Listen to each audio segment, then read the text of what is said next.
Now this is Luke chapter 8, verse 22 through to 25. Now, on one of those days, Jesus and his disciples got into a boat, and he said to them, "Let us go over to the other side of the lake." So they launched out, but as they were sailing along, he fell asleep. And a fierce gale of wind descended on the lake, and they began to be swamped and to be in danger. They came to Jesus and woke him up, saying, "Master, Master, we are perishing." And he got up and rebuked the wind and the surging waves, and they stopped. And it became calm. And he said to them, "Where is your faith?" And they were fearful and amazed, saying to one another, "Who then is this, that he commands even the winds and the water, and they obey him?" Jesus, he gets in the boat, he falls asleep. But he said this word, "Let's go over to the other side." These are the words of Jesus. We're going to the other side. And I'm going to fall asleep here in the boat and perhaps wake up when we get to the other side.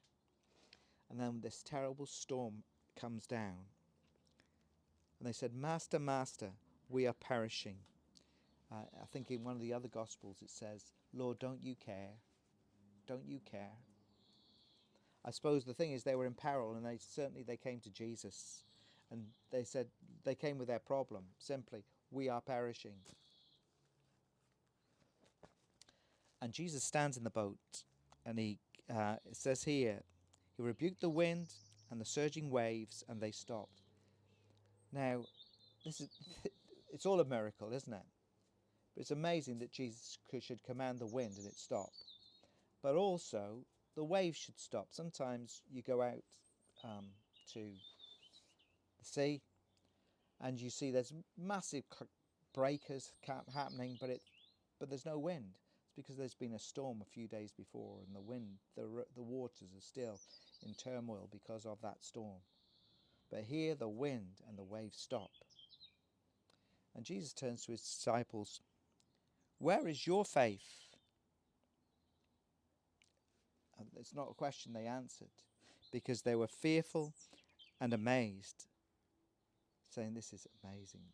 This man, Jesus, he commands the wind and the waves, and they obey him. He has authority. He speaks, and all of the elements obey him. And he'll do the same in our lives. Perhaps he'll just see us through as we endure with him, but perhaps he calls us to stand up in our own faith and say, 'Peace, be still.'" Perhaps the Lord Jesus would have me say into your situation,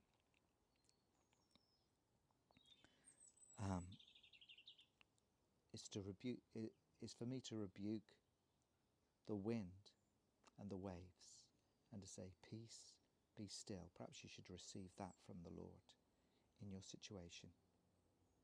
And the circumstances, as it did for these disciples, changed, and they fulfilled what God said, which was to go over to the other side.